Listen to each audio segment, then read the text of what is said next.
آیت نمبر 22 پارہ نمبر 28 سورۃ الحشر۔ نحمدہ ونصلی علی رسولہ الکریم، اما بعد، اعوذ باللہ من الشیطان الرجیم، بسم اللہ الرحمن الرحیم۔ هو اللہ الذی لا الہ الا هو عالم الغیب والشہادہ هو الرحمن الرحیم۔ صدق اللہ العظیم۔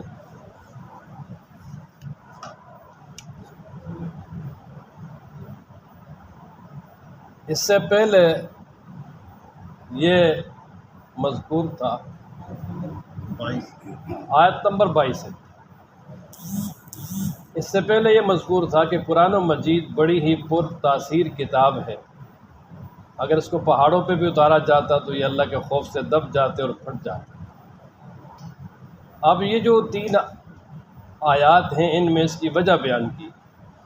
اس کی وجہ یہ ہے کہ یہ کلام اللہ ہے، اللہ تبارک و تعالیٰ کا کلام ہے،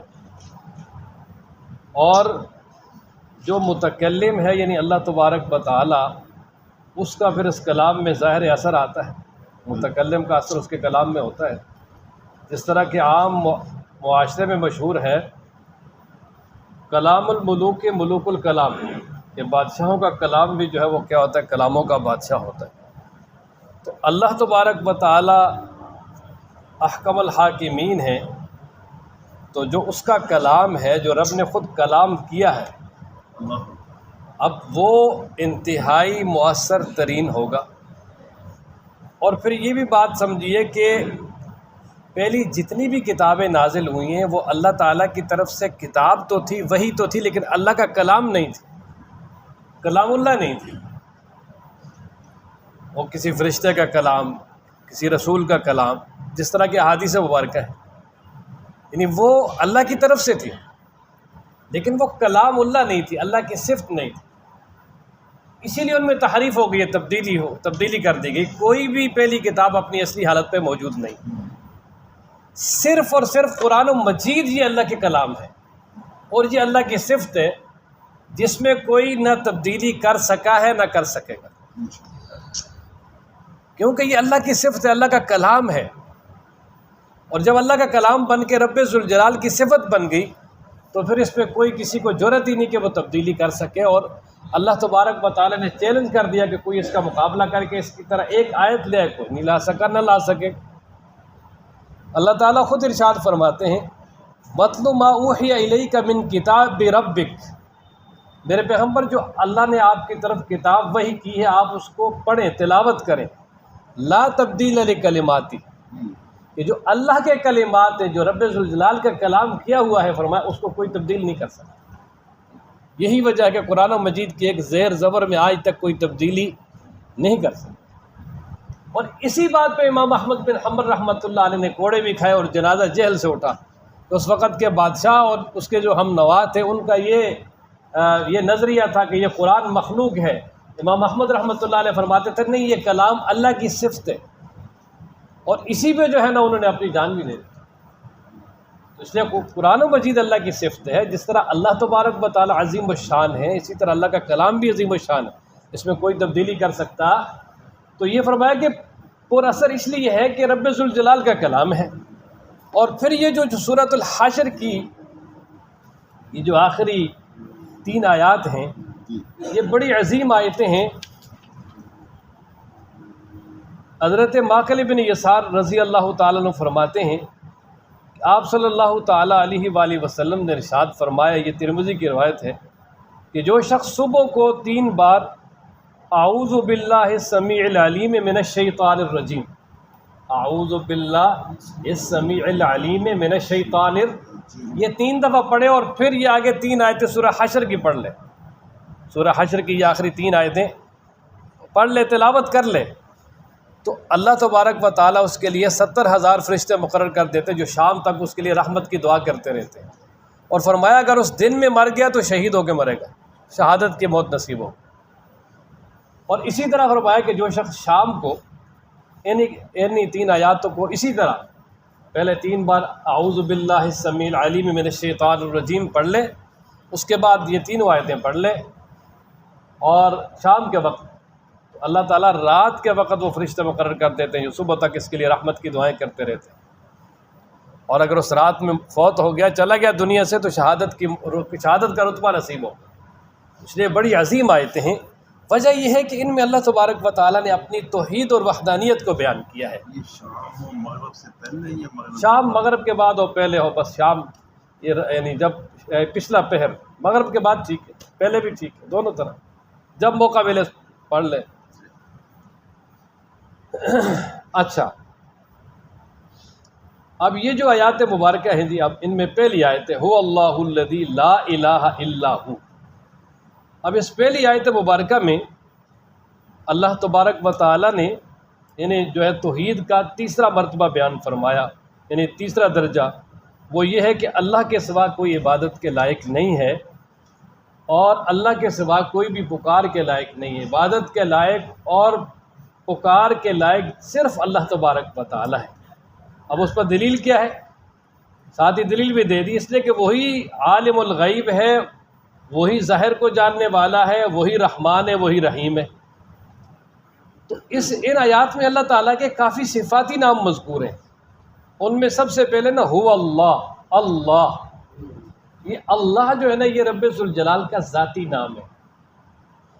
اس کا معنی ہے وہ ذات جو واجب الوجود ہے، تمام صفات کمالیہ کی جامع ہے، جو نقصان اور زوال سے پاک ہے اور عبادت کی مستحق، یہ ہے اس کا معنی۔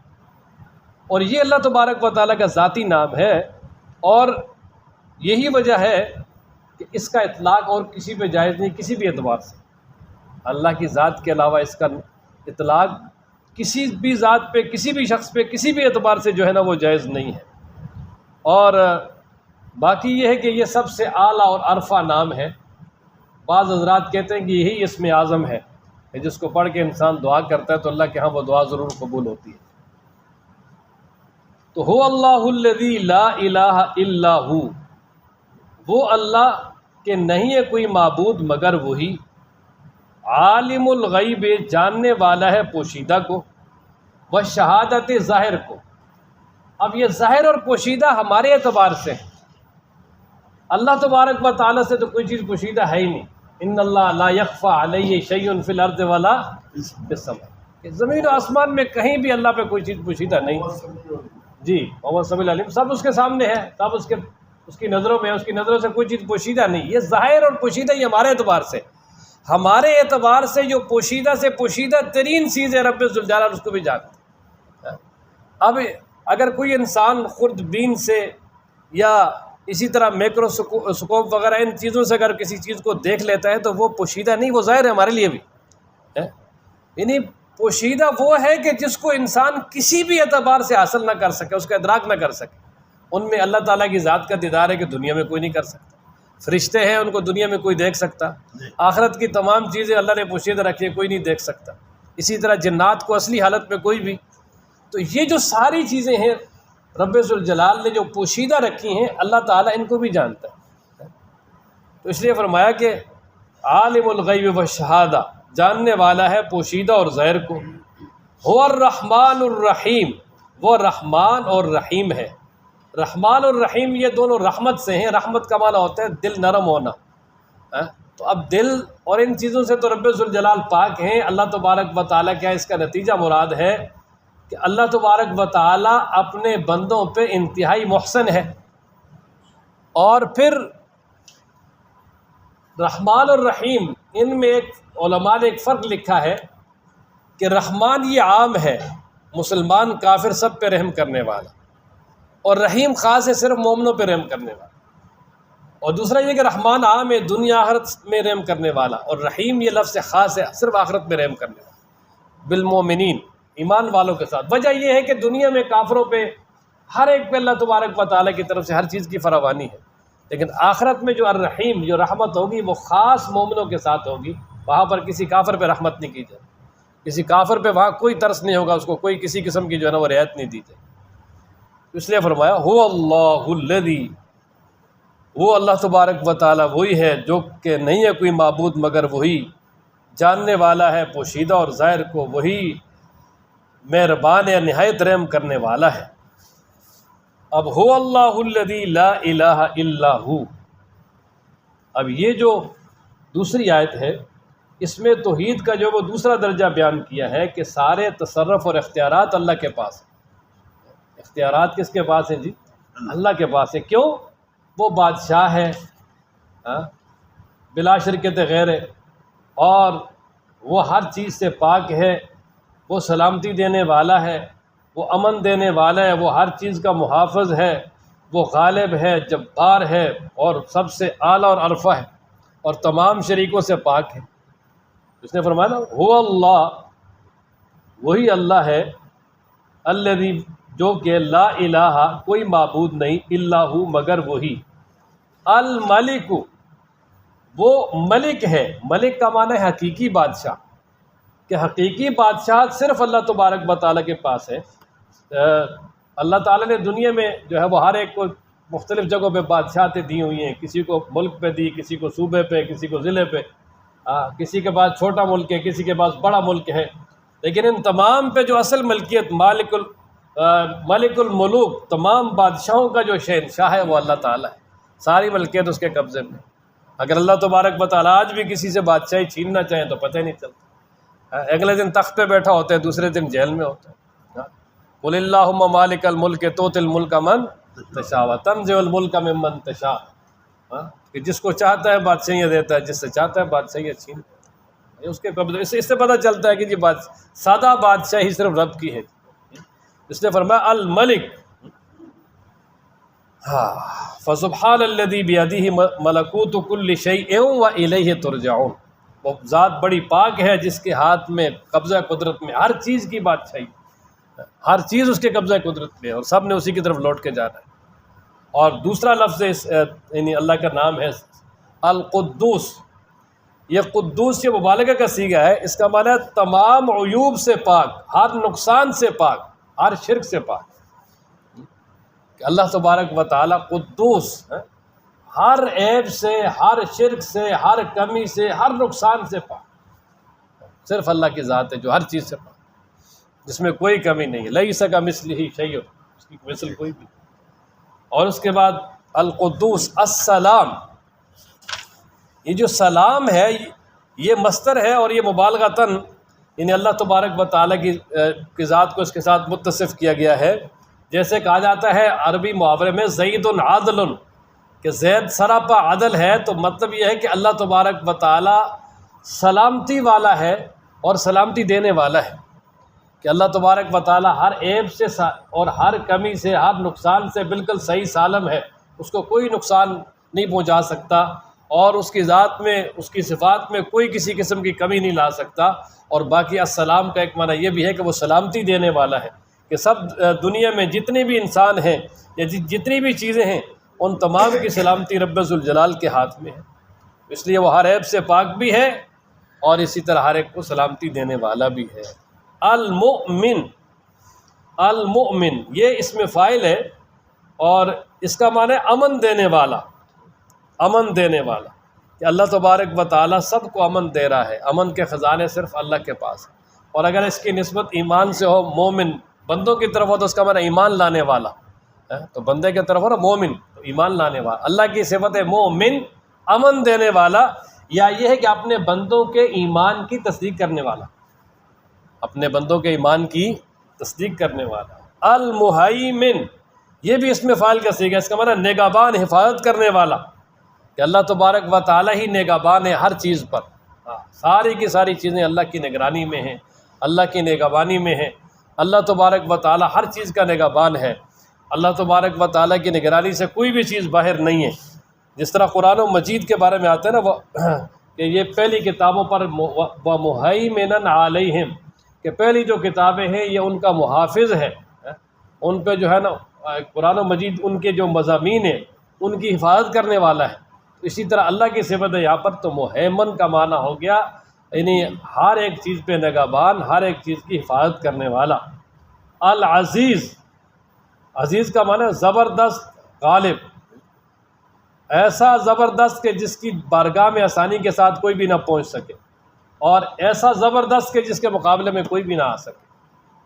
العزیز۔ الجبار یہ جبار بھی جو ہے نا یہ گرامر کے اعتبار سے مبالغہ کا صیغہ ہے. یہ جبار یہ جبر سے ہے. اس کا معنی خرابیاں دور کرنے والا، درست کرنے والا. واجبرنی، اللہ میرا جو ہے نا نقصان کو دور کر. جبرہ جبار، اس کا معنی ایک معنی کیا ہے جی؟ خرابیاں دور کرنے والا، نقصان پورا کرنے والا، کمیاں پوری کرنے والا. تو سب کے نقصان کون پورے کرتا ہے جی؟ ایک دعا بھی ہے نا کہ اس میں الفاظ وجبرنی، یا اللہ جو میری کمیاں کوتاہیاں ہیں یا میرے نقصانات ہیں وہ بھی تو پورے فرما. تو یہ اسی سے ہے جبرہ. اور اسی طرح اس کا دوسرا معنی ہے جبار. اس کا معنی بڑوں کو مجبور کرنے والا. اس کا معنی کیا جی؟ مجبور، جس کے سامنے سارے مجبور ہوں وہ کسی کا مجبور نہ ہو، جس کے قبضہ قدرت میں سب ہوں، اور وہ ہے کہ جو سب کو جو ہے نا وہ اپنے آگے لگانے والا ہو، جس کا مقابلے میں کوئی بھی نہ آ سکے. یہ بھی اس کا معنی ہے. دونوں معنی اس کے. نقصان پورا کرنے والا بھی، کہ اپنے بندوں کا نقصان بھی کون پورا کرتے جی؟ اللہ تعالیٰ.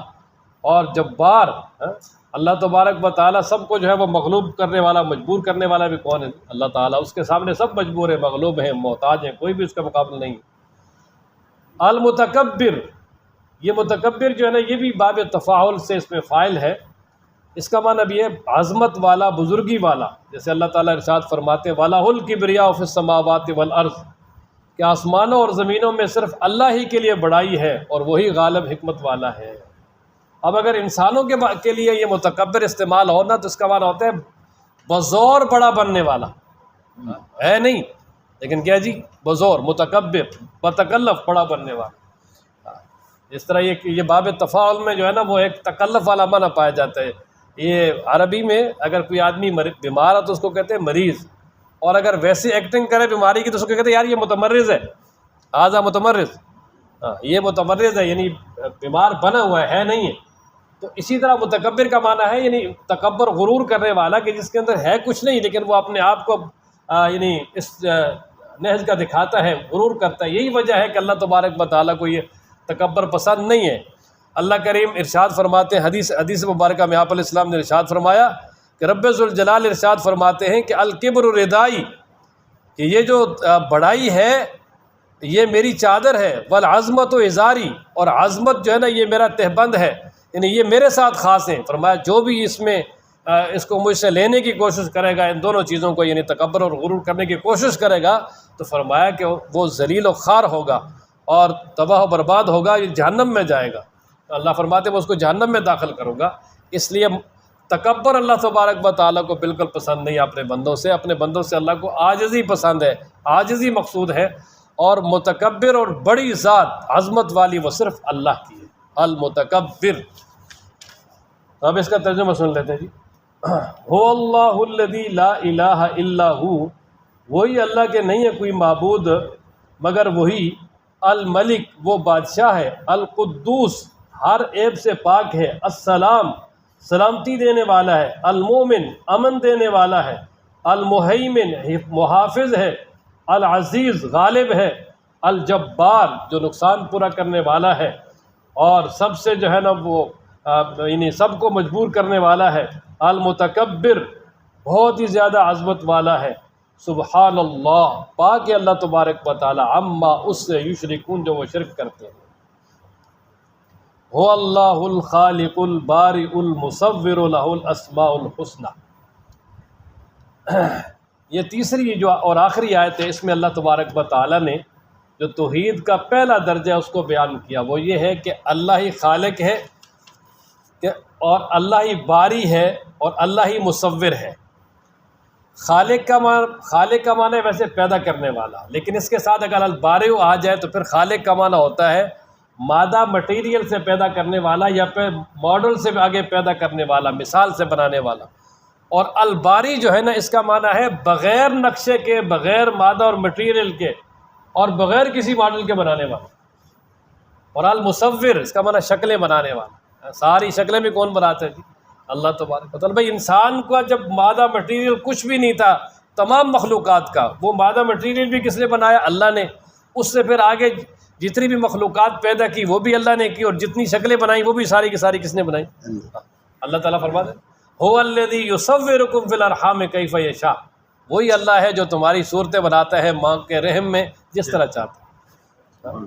تو یہاں بھی فرمایا نا هو اللہ الخالق البارئ المصور، وہی اللہ وہ خالق ہے اور البارئ بغیر نقشے کے بنانے والا ہے، المصور مصور ہے، ساری شکلیں بنانے والا ہے، لہ الاسماء الحسنی اسی کے لیے ہیں اچھے نام، لہ الاسماء الحسنی اللہ تبارک و تعالیٰ کے لیے ہی بڑے اچھے اور عمدہ اور اعلیٰ نام ہیں۔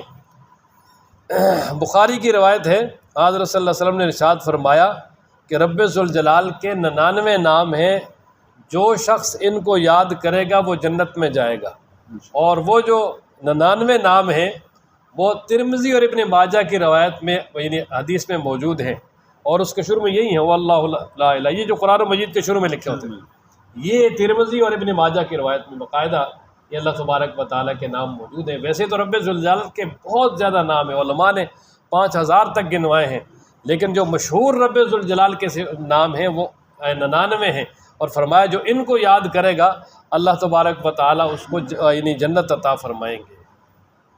اس لیے کہ جب یہ نام یاد ہوں گے تو اللہ کی ساری صفتیں بھی مستحضر ہوں گی، اور پھر اللہ تبارک و تعالیٰ کی محبت بھی دل میں ہوگی، اور پھر ان کے مطابق انسان اپنی زندگی بھی گزارے گا۔ جیسے دوسرے مقام پر اللہ تعالیٰ فرماتے ہیں نا قل ادعوا اللہ او ادعوا الرحمن، یہ جو مشرکین مکہ تھے نا صرف اللہ کہہ کر پکارتے تھے، رحمان نہیں کہتے تھے، اور بلکہ یہ اعتراض کرتے تھے جی ہمیں تو روکتے ہیں جی کہ آپ بتوں کی پوجا نہ کریں، شرک نہ کریں، خود جو ہے نا وہ 3 نام لیتے ہیں، بسم اللہ الرحمن الرحیم، اللہ رحمان الرحیم۔ تو اللہ تعالیٰ نے فرمایا قل ادعوا اللہ او ادعوا الرحمن ایما تدعوا فلہ الاسماء الحسنی، کہ یہ سارے اللہ ہی کے نام ہیں، چاہے اللہ ہے چاہے رحمان ہے، ان میں سے جس نام سے بھی اللہ کو پکارو گے فرمایا یہ اللہ کے اچھے اعلیٰ نام ہے، پکار سکتے ہو، کوئی حرج نہیں۔ تو اس لیے اللہ تبارک و تعالیٰ کے جو اسماء حسنی ہے یہ بڑے ہی جو ہے نا وہ عظمت والے ہیں، اگر کوئی انسان ان کو یاد کرے گا تو اللہ تبارک و تعالیٰ کی طرف سے جو ہے وہ اجر بھی پائے گا۔ تو اس لیے فرمایا کہ وہ اللہ ہے، وہی اللہ ہے جو پیدا کرنے والا ہے اور بغیر مٹیریل کے پیدا کرنے والا ہے، مصور ہے، شکلیں بنانے والا ہے، اسی کے لیے ہے اسماء حسنی۔ اور پھر فرمایا یسبح، پاکی بیان کرتی ہے، لہو اس کے لیے، ما ہر وہ چیز، فی السماوات جو آسمانوں میں ہے، والارض اور زمینوں میں ہے، وہو العزیز الحکیم، وہی غالب ہے، حکمت والا ہے، غالب ہے جو چاہے کر سکتا ہے لیکن حکمت والا ہے، ہر کام حکمت کے ساتھ کرتا ہے۔ اللہ تعالی ہم سب کو قرآن پڑھنے، سمجھنے، عمل کرنے کی توفیق عطا فرمائے۔